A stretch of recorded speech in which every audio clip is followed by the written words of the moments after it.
Salut à toutes et à tous et bienvenue dans cette nouvelle vidéo. Aujourd'hui, je vais vous montrer comment rajouter des choses payantes dans votre application Android.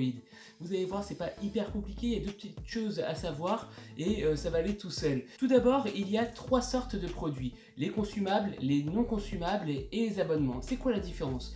Les consumables, qu'est-ce que c'est? Prenons l'exemple d'un jeu où on achète des vies par exemple. Eh bien, on va consumer les vies. Voilà, donc on achète par exemple 3 vies, on va jouer une partie, il va nous rester plus que 2 vies, etc. etc. Le non consumable, qu'est-ce que c'est? Par exemple, imaginons sur Fortnite, vous allez acheter un habit, et bien celui-ci, il va être non consumable, c'est-à-dire qu'il va vous appartenir, vous allez l'acheter, et à partir de là, il est à vous. Et l'abonnement, qu'est-ce que c'est? Eh bien, l'abonnement, vous savez très bien, vous avez Spotify, vous avez ce genre de choses. À partir du moment où la personne prend un abonnement chez vous, eh bien, l'abonnement peut durer 6 mois, 1 an, etc. Eh bien, il aura une version premium sur votre application s'il utilise l'abonnement. Aujourd'hui, on va voir les consumables et non consumables. Si les abonnements vous intéressent, n'hésitez pas à mettre un pouce bleu, comme ça je le sais, et dites-le moi aussi en commentaire. Et on fera une autre vidéo pour les abonnements. Vous allez voir, ça reprend à peu près les mêmes principes. C'est pas si compliqué. Maintenant, on va tout de suite sur le Mac pour voir comment on fait ça. Tout d'abord, allons sur le Play Store et on va voir comment on fait pour configurer des produits. Eh bien, il faut créer une application. Nous, on va réutiliser l'application que j'ai fait dans ma formation Android. Si vous ne l'avez pas vu, je mets en description le lien vers toute la formation Android, mais au dernier épisode, je vous montre comment mettre votre application sur le store. Elle est très très simple, il n'y a quasiment rien, c'était vraiment une application de démo. Et puis, on va aller monétiser produits intégrés à l'application. Même si votre application est vide, vous allez la mettre sur le store, c'est pas très grave, vous la mettez en test, comme on va le faire là tout de suite, vous allez voir. Et comme ça, vous allez pouvoir créer vos identifiants pour vos produits. Il nous dit clairement que notre APK ou notre bundle qu'on a mis sur le store, eh bien on n'a pas rajouté la permission pour pouvoir acheter des choses dedans.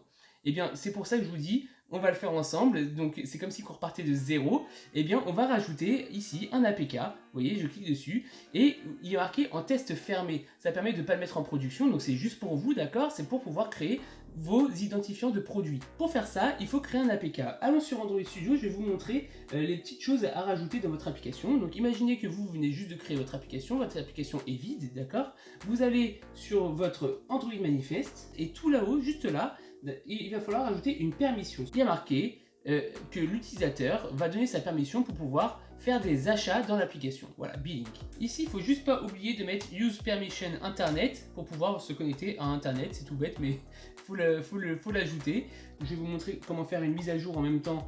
Dans le Gradle, on va rajouter un numéro de version. Là, je mets 3, je augmente le numéro de version et je fais 1.2 par exemple. On va générer un APK. Ça, je vous passe au montage, d'accord? Parce que je l'ai déjà expliqué comment on fait. Et voilà, j'ai mon APK qui a été généré, il est juste là. Je fais créer un canal. Ici, nom de la version, on va marquer 1.2. Ok, créer un canal. Et je peux faire créer une release juste en haut. Voilà, je crée une release pour pouvoir mettre mon APK en test fermé. Donc là, j'ai juste à mettre mon bundle juste là, et puis il va me l'importer comme si que je mettais mon application sur le store, sauf que ce sera en test fermé, et ça me permettra de créer mes identifiants. Donc si vous êtes au démarrage de votre projet et que vous voulez absolument mettre vos produits, eh bien vous faites juste un template de projet, donc bien sûr vous le nommez comme il faut, etc. Vous créez votre projet sur Google Play, vous ajoutez bien la permission que je viens de vous montrer, et vous le poussez sur le store en tant que test fermé. Attention quand même, si vous lancez pour la première fois votre application, je vous conseille de ne pas mettre de produits pour le moment. Juste pour voir déjà si votre application fonctionne. Si vous mettez déjà des choses à payer, vous allez avoir du mal à attirer du monde. Donc moi je vous conseille, c'est un conseil, vous n'êtes pas obligé de le suivre, je vous conseille tout de même d'attendre un tout petit peu. Voilà, laisser l'application pendant 1 ou 2 semaines sur le store sans rien à payer à l'intérieur, d'accord? Et ensuite de ça, faire une deuxième version, une mise à jour avec justement des choses à acheter à l'intérieur. Un peu comme j'ai fait là, voilà, mon application Spinmat, il n'y avait rien à acheter. Et puis là, bah, du coup, il y a un petit truc à acheter. Je fais enregistrer, examiner la release. J'ai deux avertissements, juste un qui me dit que c'est un test, d'accord, c'est pour des testeurs. Et puis l'autre, bon, qui me dit que c'est Kotlin, bon, c'est pas très grave. On fait lancer le déploiement en version 1.2, c'est en test fermé, donc on risque rien de toute façon.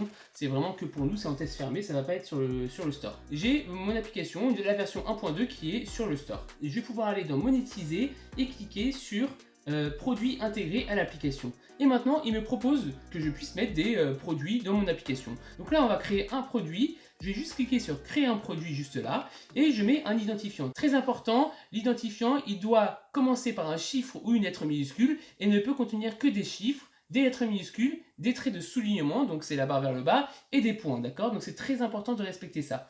Donc là par exemple, on va juste l'appeler test purchase. On va l'appeler comme ça parce que là vraiment c'est vraiment un test pour vous. Ici, il faut juste mettre une information sur le produit, ça va être très important parce que sur votre application, il va y avoir une petite pop-up qui va s'afficher avec justement tout ce qui va être écrit ici. Donc test purchase, là nous c'est vraiment un test, ça ne sera pas du tout mis en prod, hein, c'est vraiment pour vous expliquer comment on fait. Mais là il faut bien tout expliquer, 55 caractères pour le nom et 80 pour la description. Ok, ensuite, le prix ici très important, il faut sélectionner un prix, d'accord? Donc ici, on peut fixer le prix, là je l'ai mis en euros, mais bien entendu vous pouvez le mettre dans la monnaie qui vous intéresse. Donc par exemple là je mets 1 euro, d'accord? Appliquer le prix. Enregistrer. Ensuite, vous allez arriver sur cette page, voilà, vous cliquez sur ce petit bouton, j'ai déjà cliqué dessus, désolé. Vous cliquez sur ce petit bouton qui permet d'activer votre produit. Très bien, une fois que vous avez activé votre produit, vous allez arriver sur la liste de vos produits, voilà, qui montre que votre produit, eh bien voilà, il est là. L'identifiant c'est test_purchase et il vaut 1 euro, voilà. Donc du coup, votre produit maintenant, il est créé, il est disponible. On va aller directement sur Android Studio pour pouvoir l'intégrer à notre application. Si vous découvrez cette chaîne avec cette vidéo, n'hésitez pas à vous abonner et à activer la cloche. J'essaye de vous transmettre énormément de choses. Ça fait plus de 10 ans maintenant que je fais des applications mobiles et c'est une vraie passion pour moi de transmettre les choses. Donc n'hésitez pas à le faire, c'est cette fois-ci gratuit, pas comme les achats in-app. Donc faites-le, c'est le petit bouton rouge qui est juste en dessous. On continue. Ok, on est dans notre application, on va directement aller dans le fichier Gradle. On rajoute directement la dépendance qui permet d'utiliser l'in-app purchase, c'est celle-ci, et la dernière version c'est la 3.02 à l'heure où je tourne la vidéo. On va faire comme si c'était une nouvelle application, c'est-à-dire que dans ma main activity juste là, je vais rajouter juste un petit bouton en haut, d'accord? Je vais cliquer dessus, je vais démarrer une nouvelle activité. Comme ça, c'est comme si c'était une nouvelle application pour vous, et si vous n'avez pas suivi mes informations, eh bien ça changera rien du tout. C'est pas très grave, vous pourrez quand même comprendre tout ce tuto. Ok, du coup voilà, j'ai juste rajouté un gros bouton shop pour le tuto, d'accord? Quand je clique dessus, j'arrive directement sur une page vide où j'ai buy product, et quand je vais cliquer dessus justement, on va acheter un produit. On va aller directement dans ma nouvelle activité qui s'appelle shop activity pour travailler. Tout le reste je vais pas vous détailler, hein, c'est pas très intéressant comment j'ai rajouté ce bouton, c'est des choses très basiques. On va déclarer un client, le client Billing Client qui fait partie de la lib de Google, d'accord? Ici on a besoin d'une activité, donc on met this. Voilà comment on construit le Billing Client.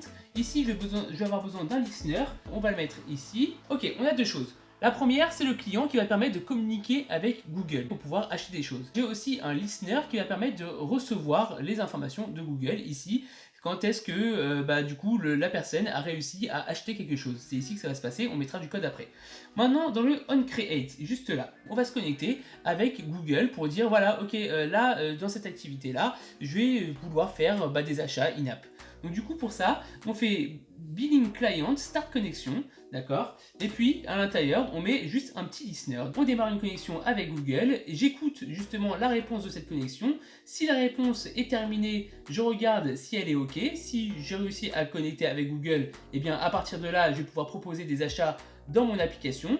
Et puis ici, ce petit listener qui nous permet, nous, de savoir quand est-ce que la connexion a été rompue, et à partir de là, on ne pourra plus proposer à l'utilisateur d'acheter des choses. On va mettre une petite méthode qui va s'appeler Query School Detail. Donc je vais la créer, hop, on va voir tous les produits qui sont disponibles, d'accord? Parce qu'il est possible qu'il y ait des produits qui ne sont pas disponibles, que j'ai déjà achetés, etc., etc. Je vais construire une liste avec mes Product ID. Ici, je vais créer du coup les paramètres de ma requête pour demander à Google. Et je vais lui dire, voilà, cette liste-là qui correspond à des achats in-app. Et ensuite de ça, je vais demander à Google, du coup, voilà, avec ces paramètres-là, eh bien, la liste de tous les produits qui correspondent à ce que j'ai mis ici, d'accord? Donc, le produit complet. Donc, on va déjà vérifier que le résultat est OK, d'accord? Si c'est égal à OK, du coup, je peux sauvegarder mon SKU Detail List. À partir de là, vraiment, je peux vraiment proposer quelque chose à l'utilisateur. Donc ici, on va l'appeler SKU Result List, d'accord, pour stocker le résultat. Et là, on va mettre SKU Result List est égal à SKU List, voilà. Ici, mon Purchase Button, eh bien, je peux le rendre actif à partir de là. Je peux acheter des choses. Eh bien, on va aller brancher le clic sur mon bouton, ici, purchase.find set onClick listener, on va faire ce petit code là qui va récupérer ma liste, rappelez-vous, qui est juste ici, qui est remplie maintenant, je le suis normalement sûr puisque mon bouton est actif seulement une fois que j'ai ma liste. Juste pour aller rapidement, je prends juste le premier résultat de ma liste parce que de toute façon j'ai qu'un seul item et je dis que quand je clique je récupère cet item, ça va être égal à IT. Ici je vais dire que celui que je suis en train d'acheter, ce sera le premier IT, donc celui qui est juste là, pour que ce soit plus propre si vous voulez. Je vous écris ça comme ça, SKU, voilà, c'est ce qui est là, d'accord, différent nul. Et puis je build du coup mes paramètres. Ensuite de ça, je vais dire à Google, j'ai envie d'acheter, voilà, celui-ci. Là, ça va nous renvoyer un code. Le code, c'est simplement pour vous dire si la pop-up de Google s'est affichée ou non. Si elle s'est affichée, très bien, vous pouvez le laisser faire. Si elle ne s'est pas affichée en revanche, vous pouvez très bien faire ici du coup un petit message par exemple. Ok, très bien. Maintenant, comment ça se passe si la personne est allée jusqu'au bout? Donc du coup, la pop-up s'est bien affichée et la personne a acheté ou non d'ailleurs à la cancel. Eh bien, rappelez-vous, j'utilise le billing client qui est juste là, le billing client. Je vais lui donner un listener, rappelez-vous, juste là. Et on avait dit qu'on allait y revenir juste après. Eh bien, justement, ici, j'ai le billing result. Je peux très bien faire un if billing result .response code, voilà, est égal à OK. Si c'est OK, ça veut dire que là, la personne a acheté mon item, mon produit. Et je peux savoir si la personne a cancel. Par exemple, si finalement il n'a pas voulu, je peux très bien le savoir, le garder en mémoire de mon côté pour savoir, il était intéressé, il a cancel, c'était pas le bon moment pour lui demander, donc je vais lui redemander plus tard. Voilà. Donc il y a des petites choses comme ça, des petites astuces à mettre en place de votre côté. N'hésitez pas à regarder ce qu'il y a dans le response code, bien entendu. Si c'est OK, il faut dire à Google que j'ai bien reçu la réponse OK. L'acquitter en fait, acquitter la réponse. En fait, c'est pour que Google soit certain que j'ai bien reçu sa réponse. Voilà. Donc il faut que je mette un petit code en place, c'est rapide, vous allez voir. Tout d'abord, il faut vérifier que bien entendu purchase est différent de nul. Et du coup, pour tous les purchases qu'il va faire, on va l'acquitter. Donc pour l'acquitter, on va créer cette petite méthode qui est valable que pour les produits consommables. Attention, pour les produits non consommables, on va voir ça juste après. On va créer des paramètres, d'accord, où ici, on va lui mettre justement le purchase qu'on avait là, d'accord, le purchase qui est juste là, donc on lui file. On va lui mettre dans les paramètres, voilà, et on va appeler directement dans billing client, on va lui dire consume async et on va lui filer justement ces paramètres pour lui dire qu'on a consommé le produit et qu'il peut nous reproposer de l'acheter, d'accord. Bien entendu, c'est pour, comme j'ai dit, les consommables. Du coup, comme ça permettra d'en acheter 10. Par exemple, si je veux acheter 10 vies, je pourrais cliquer 10 fois sur le truc, d'accord. Donc, ça sert à ça. Si c'est OK, ici, vous voyez, il y a un petit commentaire qui dit que OK, du coup, c'est consommé. Google a été alerté. Ici, maintenant, je peux mettre mon code qui va permettre d'utiliser justement ce produit. Donc si c'est par exemple des vies, envoyer l'information à mon serveur par exemple, c'est un exemple, ou bien en base de données en local, lui dire que maintenant il a une vie en plus par exemple, parce qu'il l'a acheté, et pouvoir l'utiliser par la suite. Voilà, donc c'est ici que vous pouvez être certain que l'utilisateur a bien acheté son produit, voilà, à partir de là. Et c'est aussi à partir de là que l'utilisateur sera facturé côté Google, bien entendu, puisque on l'a acquitté. Et maintenant pour les produits non consommables, qui n'est pas du tout la même chose, bien entendu, parce qu'un consumable, on va demander à Google de pouvoir, encore une fois, racheter le produit, du coup la personne pourra racheter 1000 vies s'il en a envie, d'accord. Mais pour un non consommable, on va l'acheter qu'une seule fois, par exemple c'est un skin, c'est un t-shirt, un truc, n'importe pour notre personnage, dans notre jeu. Par exemple, c'est un exemple, et bien du coup ça sera pas tout à fait la même chose parce qu'on va lui dire ça y est, je l'ai acheté, ne me le repropose plus pour cet utilisateur. Donc du coup la méthode elle sera un peu comme ça. Je vais lui donner le purchase, voilà, je vais lui dire est-ce que du coup je me suis déjà acquitté. Voilà, bon j'aurais très bien pu le mettre aussi au-dessus. Et puis ici, je vais construire de la même manière des paramètres où je vais lui donner mon identifiant, c'est exactement la même manière que là, sauf que cette fois-ci c'est pour des non consommables. Et puis ici, je vais m'acquitter, voilà, tout simplement. C'est à peu près la même chose que ce qui est au-dessus, mais c'est pour des non consommables. Maintenant, comment on teste tout ça? Alors il y a plein de manières de tester, d'accord, mais la manière la plus simple déjà pour voir l'intégration, on a des identifiants générés par Google, vous voyez ici, hop. Il y en a un qui permet d'acheter un produit, bien sûr c'est pour des tests, bien entendu, des produits où la réponse sera ok c'est bon je l'ai acheté, l'autre où la réponse sera cancel, l'autre où la réponse sera refunded, voilà, et l'autre item unavailable, ça veut dire qu'il est plus disponible. Ok, donc du coup, nous, ce qui va nous intéresser là, vous pouvez bien tester les 4, hein, on va tester tout simplement le purchase, ça veut dire j'ai réussi à acheter. Pour ça, au lieu de mettre ici test product, je vais mettre android.test.purchase, voilà, tout simplement. Donc bien entendu, il ne faudra pas le laisser, c'est vraiment juste pour tester. Et j'ai juste un petit crash, mais c'est logique parce que l'activité n'est pas encore créée ici. Donc je fais juste un let init ici, d'accord, et je vais l'instancier dans le onCreate, tout simplement, comme ça, ça sera beaucoup plus propre. Et puis dans mon onCreate, je le mets là. Comme ça, ça crachera pas et on sera tranquille.